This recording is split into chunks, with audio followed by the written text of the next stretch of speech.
Join us today on Beyond the Lair, where we have a conversation with Janvier, owner of Cedar Brush Site Services and also a contestant of the Bears Lair Season 2. Corey talks about starting a company just 3 years ago with just $400 and a staff of 2 to right now having 100 employees in 3 different divisions, and how important relationship building really is.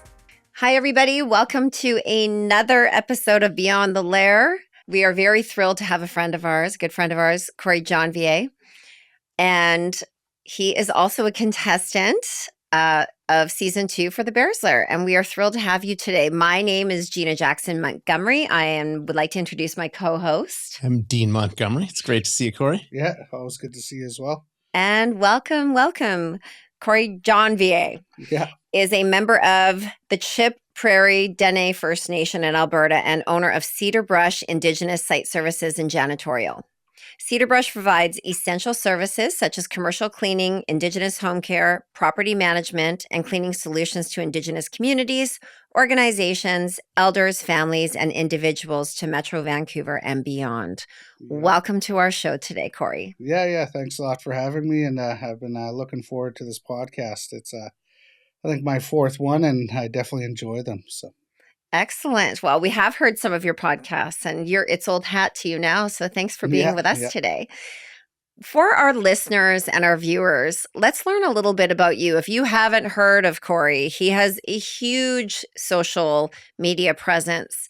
He gives back to community and really exemplifies exactly what entrepreneurism is for us as Indigenous people. But let's go back in time to humble beginnings of where you grew up and how you started your business acumen and if entrepreneurism has always been a part of your spirit. Yeah, I think it definitely has. So again, thanks for the introduction.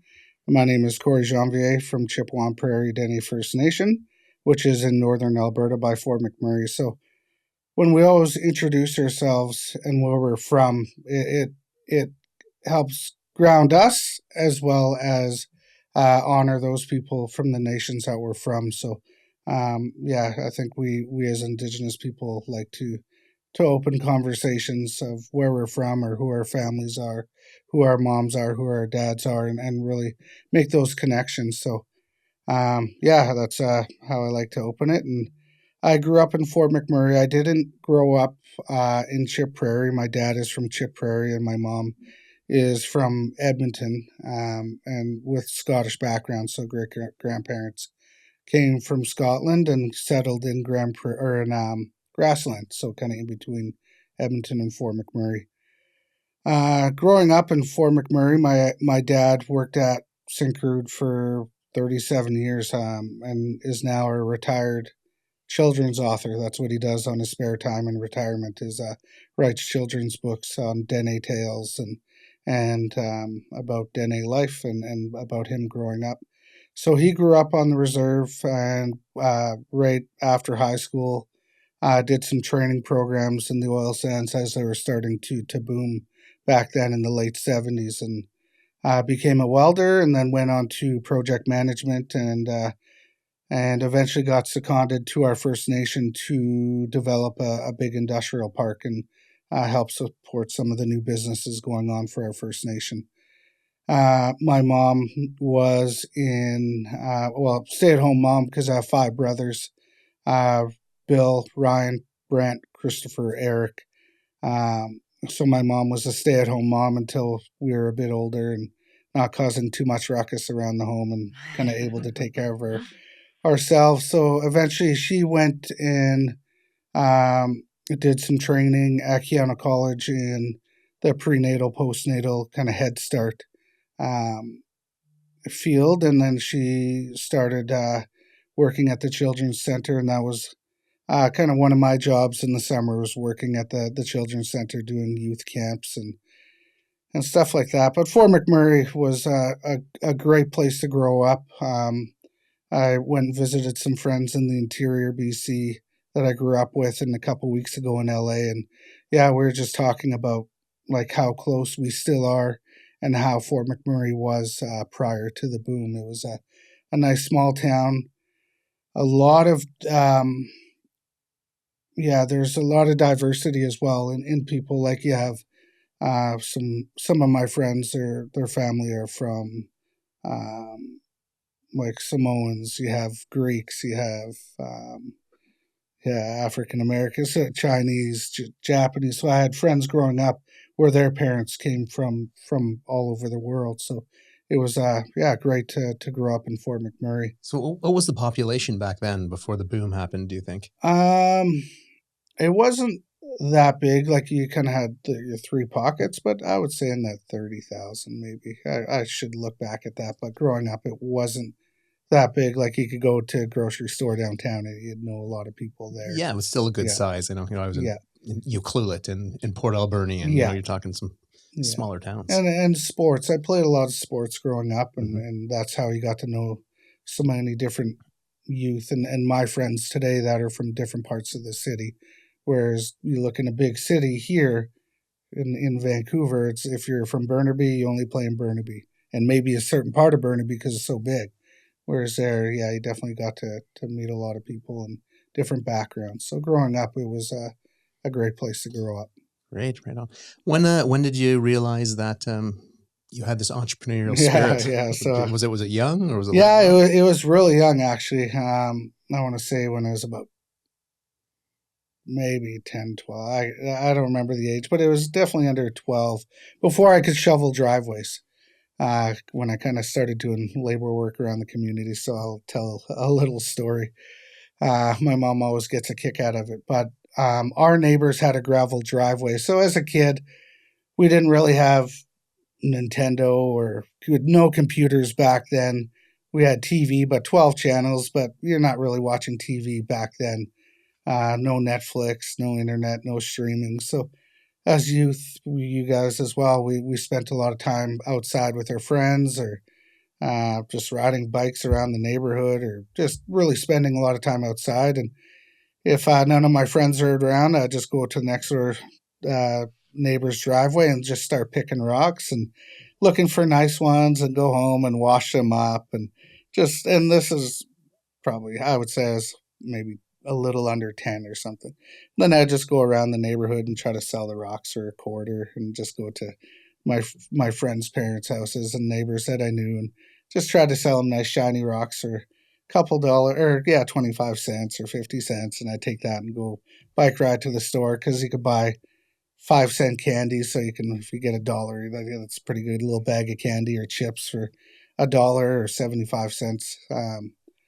Yeah, and then as the Sears catalog, the Christmas catalog comes out, and as a kid, you're ripping through there looking for what you want for Christmas and circling stuff. And I found a rock tumbler. It's like, oh yeah, I can make some jewelry. I can make some keychains, and yeah, I ended up doing maybe a couple tumbles of rocks, and yeah, making some jewelry stuff and keychains, and I guess people probably felt sorry for me trying to sell these rocks, hustling, yeah, these little poor looking jewelry. So, um, and I guess around that age started cutting the grass for my dad and shoveling the driveway. And me and my buddies, as we kind of got into that preteen, 12, 13, would, yeah, summertime, we would cut the grass. In wintertime up in Fort McMurray, it's definitely a longer winter than summer.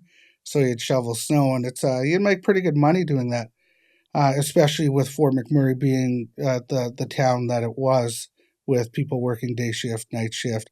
So the guys that are working nights just wanted to get home and eat and spend time with family.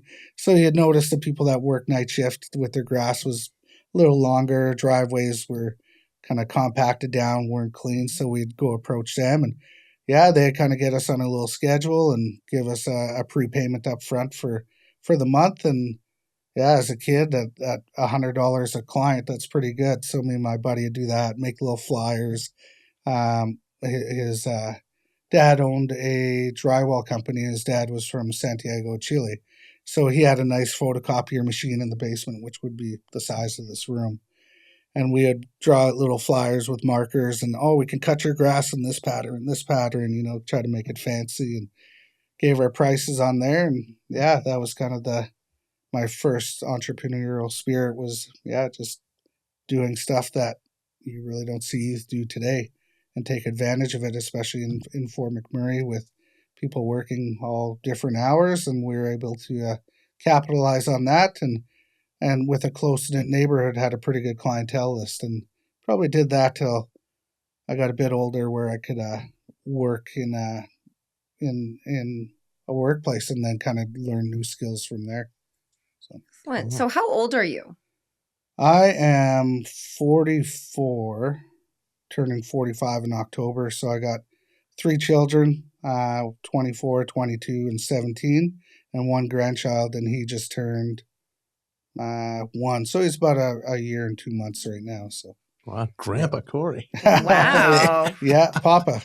Dene and I were just talking, as you know, good friends with Dave Tuckero, and what a mentor and what a phenom he is. Yeah. And talking about starting a family so young right now, because his daughter just turned 3 yesterday. Dene and myself, our youngest turns, but when he graduates, I'm going to be 60. Dene will be 58.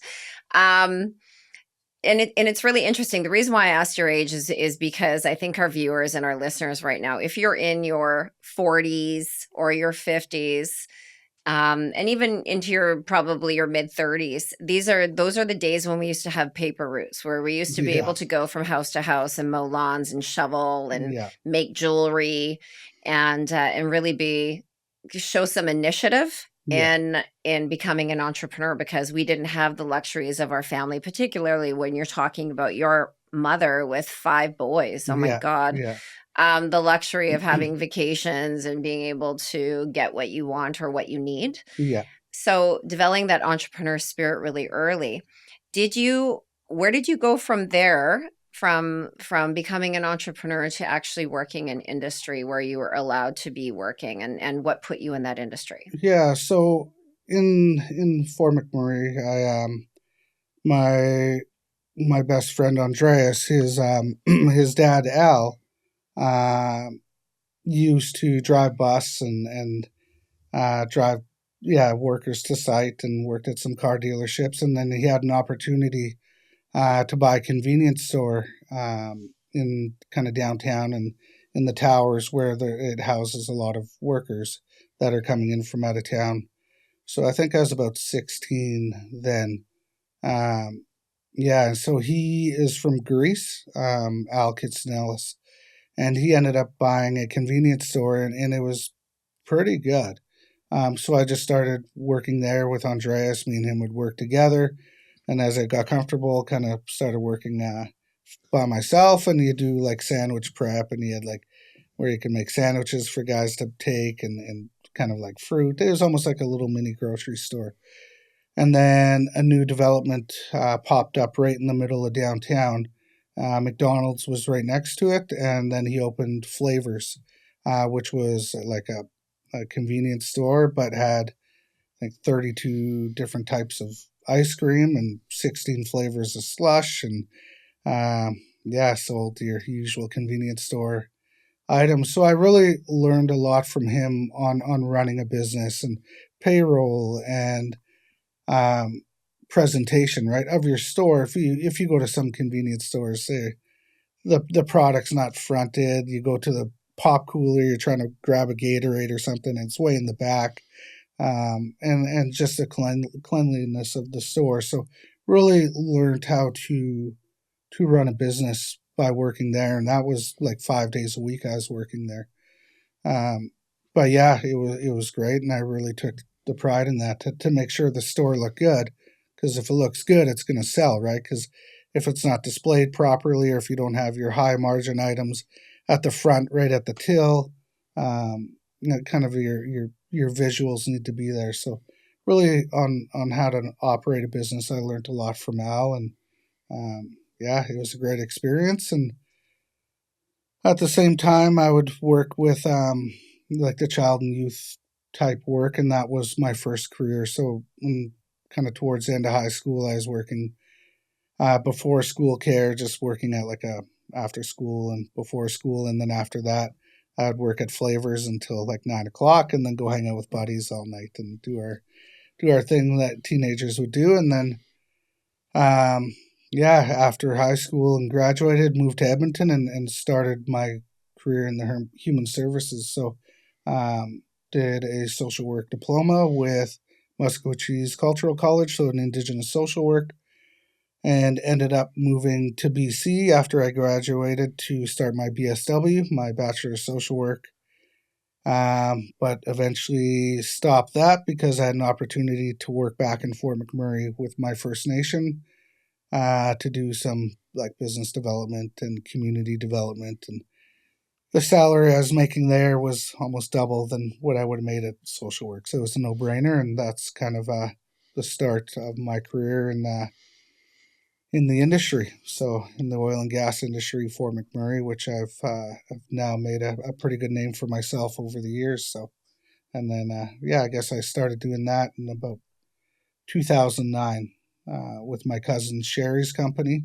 I guess my First Nation and my cousin Sherry's company. She started, again, an entrepreneur, started with a couple of laborers, then got into a water truck, then got into small equipment.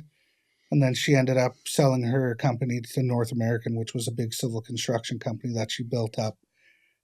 So I helped her kind of get that going. Then I helped Dave Tucker's son with his company, Summit Civils, with his company, kind of doing a lot of the business development. And we ended up building that company quite big, from 0 employees with 3 of us, really getting things going. Started a gravel pit with Statoil. And I want to say from 2012 when we started to about 2015, we were doing about $50 million a year with that company. So it was a pretty expansive growth.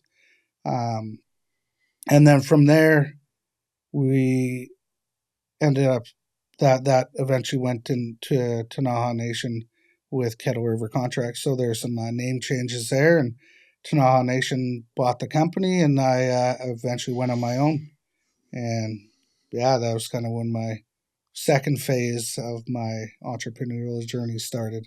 Okay. Was kind of doing my consulting, and eventually Cedar Brush showed up. So. Yeah, and I'd like to stop you there for a second, because it's we've all had the opportunity to work together. Yeah. And for our listeners that know Corey and those that don't know Corey, is that he's a master networker. You are a master networker, and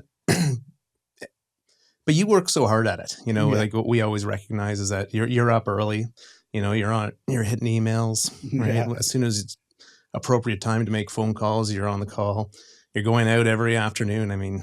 You've really taken pride in it, and it's why you've done so well. But it seems so natural to you. You're always very calm. I've never seen you stressed once in my life. No, I think somebody asked me that the other day. Like, do you ever get mad? I was like, no, not really. There's not a whole lot to get mad at these days. So do you think is that just a natural attribute? Do you think it's social work background? I think it's my dad is the same way, and my grandpa is the same way as well. So I think it's just the way I was taught. You learn from your parents, and I think that's a big thing. And it's almost like I'm a whiskey jack, right? When you're in the jack pines in northern Alberta, the whiskey jack, the birds, they just always come visit you, right? So my role, I think I carved out, and what I call it is a professional visitor, right? It doesn't seem like I'm doing a business development role, because the connections and the friendships and what I've done over the years, it does come natural, and it doesn't feel like I have to plan the meeting. Okay, I got to talk about this. So I go stop by, visit, make the phone call, really talk. Not a lot about business at the beginning. It's conversations about family or golf, and then within that conversation, the work stuff comes out, and it's natural, and it's something I enjoy, and I did it with the company that we all work together, and kind of towards the end of the pandemic, which we were right in the heart of it, working together, and we were able to be successful working through that pandemic together. But towards the end, that's where Cedar Brush came. So excellent, and I think that for all of our listeners and viewers, the perseverance of being an entrepreneur is undeniable. Yeah. But again, you are the master of relationship building. If anybody wants to know anybody, if you don't know them, you're going to connect them with somebody that can help. And I think that's where we're going to start talking about Indigenous entrepreneurism to begin with. And that is really providing a solution for a problem that you see within a community, whether it's a community, a regional, national, or global level. Yeah. And whether it's helping other entrepreneurs, whether it's providing procurement and jobs for the community, and whether it's providing a service that seems like just a service, right? So when we think of Cedar Brush and you're talking about it, I think our viewers and listeners are going to be incredibly impressed by that you've built companies from the ground up that have been $50 million companies. Yeah. You've started Cedar Brush, I believe, in 2021. Yeah, 2021. 2021 during a pandemic when most things the whole world is up in the air. Yeah. And you've had so many relationships. And tell us a little bit about Cedar Brush, because I know it's janitorial, I know it's site services, but you have got a social work background about it. And it's about connection. It's not just about service. It's not just about relationship building in respect of the clients. Yeah. It's about building a business and providing a service and providing that social interaction. I think the word you're trying to find is it's a social impact company, right? It's not just a janitorial company that comes, cleans the office and takes off. So Cedar Brush, the name, the Cedar Brush. So when I was doing some social work in the Chipewyan or the Stolo Nations area, we would do cedar baths or river dips. So you take cedar branches and as you're doing your river dip, you'd brush yourself off. So that's where the name Cedar Brush came from. And it started as we were coming out of the pandemic. I was reaching out to all the Indigenous organizations in Metro Vancouver to do disinfectant spraying, and that was kind of really the start. They're just doing disinfectant in the offices. People are trying to go back, and the first one responded right away, and Maureen Lorette with Metro Vancouver Aboriginal Executive Council, got to give her a shout out because she was our first client. And we did the disinfectant spraying, and she said, "Oh, can you guys clean the office?" Yeah, we can do that. So I went on Craigslist or Facebook Marketplace and looked for a little janitorial setup. I was golfing in Kamloops anyways sometime during that week, and I found one in Kamloops for $400. So it was like a janitorial cart and some mop handles and just a bunch of random stuff, and it was all brand new, and that was kind of the original investment. And we signed a 1-year contract doing just office janitorial twice a week. She liked our services, so I got a little company profile made up. It was kind of entry level, and got my brother to throw a one-pager together. She sent it all out to different organizations, and then it just kind of kept growing month after month. It went from $500-$600 a month to where we're at now. I think my peak is $185,000. And then I think we're at 1.5 million in revenue. So It really just started with office janitorial, and then site services came where an organization, Kevin Eaton from Luma, give him a shout out because he started our site service division, asked, "Hey, can you guys do junk removal? We have a building downtown. It's a social housing building, and they just accumulate tons of metal, tons of junk, and old furniture that's broken. It just piles up in a room. And I have a pickup truck, rented a trailer, and then started doing that. And then the jobs got bigger and bigger, so ended up getting into bin trucks and 25-yard bins. And this year we did our second consecutive spring cleanup for Squamish Nation, which we did every household. And then the third division is Indigenous home care, so that's providing culturally and compassionate care for families, elders, people that are dealing with health issues or involved with the Ministry of Child and Family Development, So I have, I don't know how many clients in there, and then within their clients, we're definitely over 100 clients served, and that would be elders, families, individuals. And that's just your daily house cleaning, laundry, food prep if we need to run and grab something for them. So it's more the non-medical. Eventually, we'll get into medical care as I grow out that division. I partnered with NVIT. I wrote out a 5-week certificate program.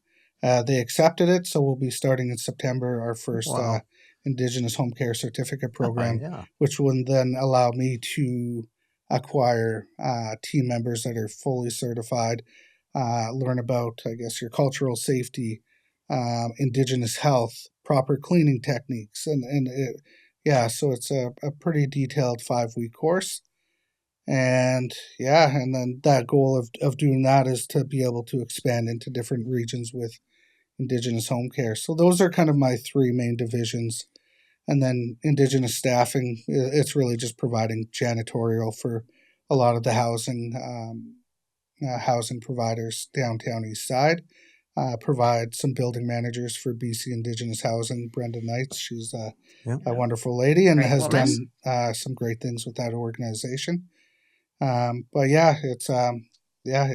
It's been a fast growing company, and have really the division set, and the next goal is expansion into different cities now. So. Yeah, I saw you the day you bought your first vacuum. It feels like yesterday. Like the growth you've had at a grassroots level is phenomenal. So congratulations. I think the growth is because of all of my employees are 100% Indigenous. Our clients are 95% Indigenous. And I guess I have some employees that their children are Indigenous. So I really keep everything 100% Indigenous. And that's been a big key factor in growing my business in that region, or I guess the areas that I'm working in, with all the nations in Metro Vancouver, all the social housing providers, Vancouver Coastal Health, Fraser Valley Health, different divisions within Vancouver Coastal Health, social service agencies, the Ministry of Child and Family Development. So it's, I think that's a big key to success, is that 100% Indigenous. And there's opportunities out there to look at government contracts for big buildings, and those are achievable, but to get there, you really got to build that manpower and do a lot of that training. So again, there's opportunities outside of the social side that I'm working on. So. Yeah, it's such a common theme that we come across on the podcast, that you think, where, I mean, Dave Tuckrow says it, so many people say it, is that when it's local and it's Indigenous, you're going to find the best workforce that you can. Yeah. Absolutely. And I think, of course, for our listeners and our viewers, he is not just limited to clients that are Indigenous. So if you're a big company and you want that procurement, and you want somebody who is obviously very authentic and very pragmatic about what they're doing, please reach out to Corey, and we'll get his information at the end. My question is, and Dave Tuckrow, we were talking about this because, as we know, he's a huge trailblazer. Who's your mentor? Who are your mentors that you go to for advice, or you're scaling up at an expansive, rapid rate right now? Yeah. Who do you go to for advice? There's a few people that I look to. Obviously, for advice, you always go to your parents and talk to them, and my wife, and she's great. Kind of keeps me almost grounded, because sometimes I'm trying to do this, trying to do that, and I think by doing that and keeping me balanced, it really kept the company in a good area of growth. My lawyer, Ryan Leachy, kind of, just for advice when dealing with new clients, contracts. Some are big, some are small. So really just learning from him on the contract side. I would say other Indigenous entrepreneurs like Dave Tuckrow, and I had a really good platform to learn from in Fort McMurray with all of the Indigenous entrepreneurs. like my cousin Sherry and her company, Dene Sky and her new company, Spear Boreal, and Dave with his multiple companies, and Dave Boucher and members from my nation. There are so many entrepreneurs that started when the boom happened, and to learn from them and from the different organizations out there that provide the supports, like the CCAB. I think they changed their name recently. CCIB now. CCIB. Yes. NABA, which is up in Fort McMurray, that they're like a business association. So really utilizing those as well as guidance and to get advice and even on the Bears there, the amount of the sponsors that supported us after the fact and the group as a whole getting together, what are their failures, what are their successes. So really starts family and then kind of expands out into a wider circle, which then goes nationally, right, with the contestants on Bears Lair. So Let's talk about your experience on Bears Lair. yeah. Let's talk about that. And that was a labor of love. And Dene and I are entrepreneurs, and you just go in with your heart and your passion and everything else. You're hoping catches up to that. But filming season 1, great. I'm sure you watched season 1 because I know that we talked about it before we did season 1. And being a contestant in season 2, what was your experience with that? And this isn't a live podcast, but you are on tonight. Yeah. And we were really, really excited to have you on the show tonight. And what was your experience? The experience was, it was a first for me to be in like a production like that. The set was unreal. The production was fantastic. And the whole process, for me, I didn't want to have a script when I was doing my MBA, which I just recently finished. When I found when I was doing presentations or group work, or when I tried to read from a script, it didn't feel natural. I was really choppy, so I just wanted to talk about myself and my business and how it started and what we provide and the social impact of that. So really speaking from the heart, I found it went so well rather than trying to be too scripted. And I think that worked for me. And I think that really shows in the work that I do with my I guess, consulting business development. It's the same thing. It's not off a script. It's not too formal. It's not, it's not too structured. It's pretty open. So. What did you find your experience working with the other entrepreneurs? Because Dene and I strategically had planned this in respect of contestants. That there's many differences between other entrepreneur shows. Is that it's about co-opetition. Yeah. We strategically wanted to have entrepreneurs that were non-competitive. Yeah. In respect of industry and sales and products. What did you think about working with the entrepreneurs? Because you were all together about a week before we actually got all of the judges together and we started the actual production of it all. And you were able to meet some of the other contestants. It was awesome, especially with the filming where we had I forget her name, but we kind of sat at a round table with the entrepreneurs and that was our first filming part, and you could tell some were nervous. So Wendy. So I was really comfortable Wendy Ham. talking. I kind of enjoyed helping some that were a little nervous and getting them in the conversation, and but learning about all of their businesses and what they did. And it wasn't even in full detail.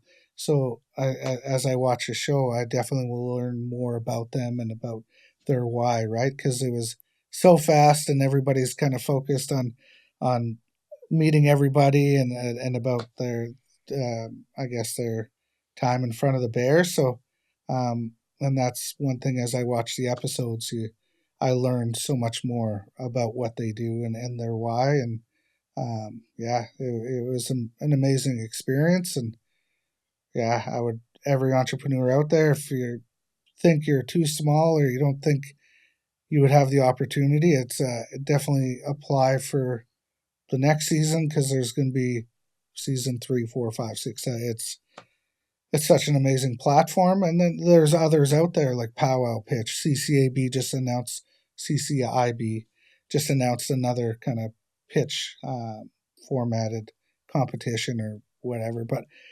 yeah, I think being on the Bears Lair also helped me as I'm talking to people out there about my business, and really focusing on the strong points right off the bat is nice. And because you only have a certain amount of time, not 45 minutes like we do here, where I can talk 10 minutes about my business. Really, you got to take that elevator pitch, and you got 30 seconds to a couple minutes with somebody, right? So that on the show, that put that in perspective as well. So yeah, and I think that on the show as well, it's what's really interesting is, Bright Light, right? They're the production company, and I mean, amazing. They're top notch, as good as you get. And, even for all of us, just seeing so many people working around the set, and it's such a grand scale. I mean, it's nerve wracking. It's big. Yeah, definitely bigger. My brother, Eric, he's in film production, but I've only seen the finishing pieces of his work and never seen him working. Mm-hmm. But yeah, I didn't realize how much goes into it. Yeah. Tell us a little bit. Thank you for all of that. Tell us a little bit about growing up with 5 brothers, and what did they do? Are you all entrepreneurs? Yeah, it's a kind of a mix. Growing up with 5 brothers, it was, we kind of all had our own friends, but we all hung out together. It was pretty interesting because we're all so close in age. But I guess I'll start with Bill. He is an RCMP officer right now, and it's Hobima. I don't know I forget the new name of it now, but he's an RCMP officer. Yeah. And then me and him were pretty close as we were going through our college days, and he was kind of doing his policing diploma and Indigenous policing. He got hired by the Blood Tribe and then eventually went over to RCMP. The next brother, Ryan, so I'm kind of going oldest to youngest. Ryan is an entrepreneur. He does marketing websites for nonprofits and Indigenous communities, and that's kind of his area, and he's been doing it since 2004, maybe. He's kind of amazing. been on his own. Mm-hmm. And then Brant started off in like radio production, kind of, or music production, kind of like what we're doing here. And then he ended up going into my background, so he does a lot of family service work and traditional work. Runs sweats for family organizations. He's like a family, family worker, helps families stay together and brings the youth out to do traditional stuff. And then Christopher is he went to U of A and is a policy analyst, kind of does policy stuff, health policy, and kind of like a desk guy. So he works for a nation in Alberta. And then Eric, right out of high school, was always involved in filming and stuff like that. So he went to New York Film Academy and did film production, and he's done multiple films. He's working on some stuff for Netflix right now that he wrote and is producing. And he's done some great cultural films as well. I think one was released a couple years ago. But I'll get that over to you. It's really good. Oh, great. Yeah. And outside of work, which was not a lot of your family, of course, you mentioned that, but you're also, you're a good golfer. Yeah, I know that. And so everyone listening, any companies listening, if you need a ringer for your team at your next tournament, you call Corey. And you'll get connected to a lot of people too. Yeah, no, it's great. Kind of started off with the conference season, and that goes right into the golf tournament season, and kind of been traveling around BC right now to different First Nation tournaments and fundraisers for Squilax, or I guess Little Shuswap. Yep. Had a fire in their community last year, so I was there for that and did some sponsorship, and they just keep coming every week. How many rounds a year do you get in? I have a membership at Bowen Island, so if anybody wants to join me, it's a nice day trip out there. Take the little 20-minute ferry. But I'm definitely, since May, over 20 rounds for sure. Yeah, beginning of May. And Dave Tuckerow said in our last podcast, practice, practice, practice. That's what Tiger Woods, you just practice every day and you just get better at what you do. Yeah. I do have a question because you are very family oriented and your mom and your dad must be very proud of all of you. What a great job that they've done as parents to have boys like you that have accomplished so much at such a young age already. How do you incorporate your family values and your cultural values into your business with your employees? I think you get like the respect, the honesty, the humility, a lot of that. I guess that's kind of the 7 Indigenous teachings, right? You kind of take that into business and really understand what your team members are going through. I have a family right now with a newborn child.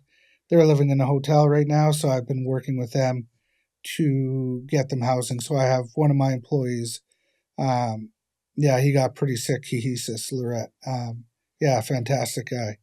So he is now our kind of, he's our team member resource worker. So that's the role I got for him because when he got sick, he really couldn't do the cleaning and help us out in some of the jobs. So got him to start planning our little events and our team member barbecues, our Christmas parties, and now he's creating a resource guide, which is resources for spiritual, mental, physical, and emotional. So everything from gym passes to bus passes to where sweats are, what the Indigenous Day events are. So he's our resource worker. And then me and him work together to support some of our team members get into housing. I just wrote another letter this morning for, one of my guys was part-time. Now he's full-time and trying to get out of his mom's place because, he's kind of temporary and he's looking at getting to housing. So with the resource worker, that really helps support our team members. I think that's the secret to any successful company. I know that Dene and we talk about Alltech a lot on our podcast, and we used to work there, and it's an absolutely great company. And Daniel Boyd, who I'm going to put my hands up to right now, he was our Indigenous coordinator. So when Alltech was doing work up at Site C, he was boots on the ground working with Soto and Blueberry and Halfway and a lot of the nations up there with some of the employees that were hired for that. And it's really important that you hear the voice and you have somebody to represent because there's a disconnect, particularly when you're not Indigenous in industry, about our protocols. If somebody passes in the community, the whole community shuts down. Different holidays and Indigenous Day and Indigenous Month and September 30th and things like that. So I think it's really important to have that point person. And can anyone on your team approach you? I mean, you're the most approachable person in the world, definitely. But I know that let's talk about your employee retention because you've been amazing. You've had people since the very beginning of your business. Yeah, the retention, it's been pretty good. I think I've had to let go 4 people in the past 2.5 years or so. It's the retention's been pretty good. A lot of my employees are part-time. They have kids that are in school, so they work in the middle of the day and then they're back when their kids get home. So it works really great with them. I pay them well, which is another good thing. They're not getting minimum wage because you can't live on minimum wage not here in BC or anywhere. And you shouldn't. Now. No. So the pay is good. I think I'm probably going to do another little pay raise with some of our team members. And it's I think just doing that and listening to them and having that constant communication. Our team events, our barbecues, Christmas parties are all family orientated, right? So we invite everybody right from their parents to aunties and uncles to kids, friends if they want to come to our barbecue. So the invite's there for you guys if you want as well. We usually do them at Trout Lake. I think we got one on the 2nd of July or something like that coming up. So nice. Yeah. Do you have any final tips that you'd give to entrepreneurs that are looking to have growth or do things the right way? What really resonates with you that you'd like to share? Yeah, I think really have make sure you're ready yourself to do it, and that's being balanced, that's being healthy, and have a calendar on your phone and make sure you live by that, because if it's not in there, you definitely miss it. So and utilize the network around you, and grow your network to help grow your business and grow yourself personally, because there's so many individuals out there that you pass on a daily, weekly, monthly, that can support your business, support yourself, and then in turn you're doing the same to them, just like us, right? We're always crossing paths. Say, oh, who do you know in this area, or do you know this individual? I think that's a big thing, is utilize your network and make sure you're healthy, because you can burn yourself out quick. So. That's excellent advice. And if for our listeners and viewers, if you are looking for a position to work and join a incredible company that's authentic and cultural and progressive and is growing, and also if you are interested in hiring your services, how can people get a hold of you? You can just go to our website, is cedarbrush.ca. Find me on LinkedIn and you'll see stuff there nonstop. Just Corey Janvier.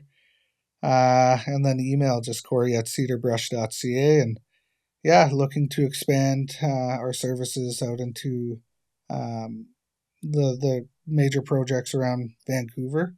Graham Construction, actually, we started some work with them. Great company. Doing some just office janitorial construction sites. But that gets my employees exposed to other projects, right? Not just social housing and working within the nations, but getting out to construction sites. So more training to be able to work on this. So that's obviously growth outside of Vancouver is the next goal, and into different areas of work, which would be what we know, and that's the oil and gas industry. Well, we know it won't take you long.